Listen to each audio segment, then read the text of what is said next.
Welcome back to this channel for practice problems for actuarial exams. My name is Krzysztof Ostaszewski.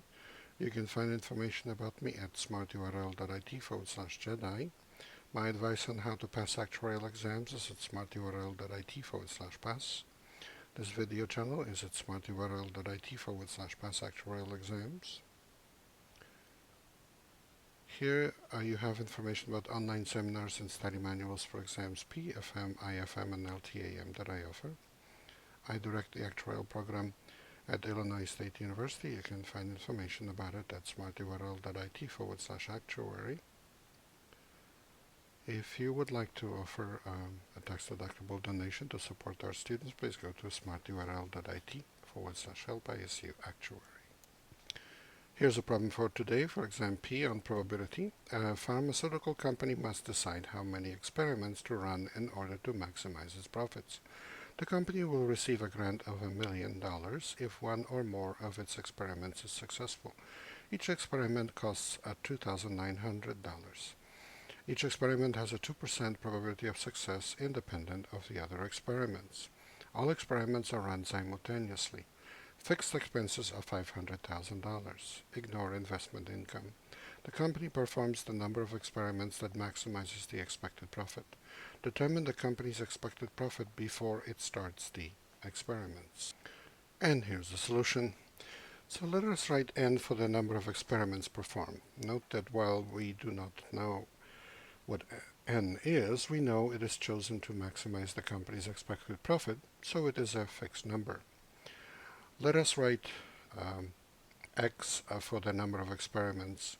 I probably shouldn't say a fixed number, but a whole number. But it's a certain number set to maximize the profits. And it's a natural number. Let's best say natural number.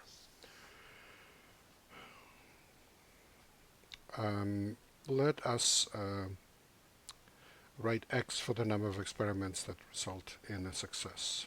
Then x is binomial with parameters n and p equal to 0.02.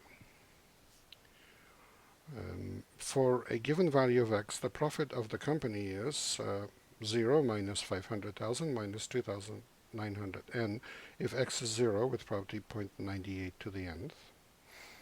And million minus 500,000 minus 2,900 n if x is greater than 0 with probability 1 minus 0.98 to the nth.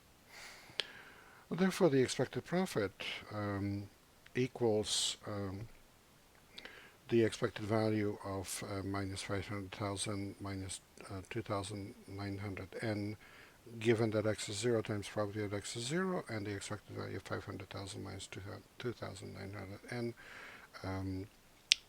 given that x is positive times probability that x is positive. So we plug in those probabilities, we rearrange all the terms, and we get negative million times 0.98 to the nth plus 500,000 minus 2,900 n. Note that the derivative of that expression, expected value of the profit, is ends up being 20,202.7093 times 0.98 to the nth minus 2,900, which we get by multiplying this negative million times natural logarithm 0.98, which of course is negative, times 0.98 to the nth minus 2,900. The derivative is equal to 0 when n is equal to approximately 96.0815.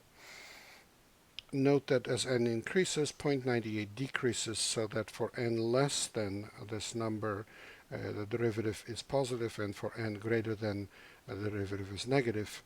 So we have a function increasing, then decreasing. This is a maximum. This means that the maximum value of the profit is achieved at n equal to 96.0815. The trouble is, of course, that this is not a whole number, so we need to compare the expected profit at n equal to 96 and 97, the two neighboring numbers. At 96, the expected profit is 77,818.4151, and at 97, it's 77,600. 794.0468.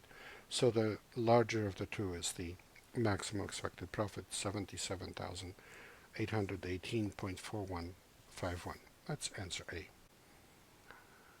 Please remember this is calculated material. The problem itself belongs to the Casualty Actuarial Society. The solution is mine. Good luck in your studies and good luck on the test.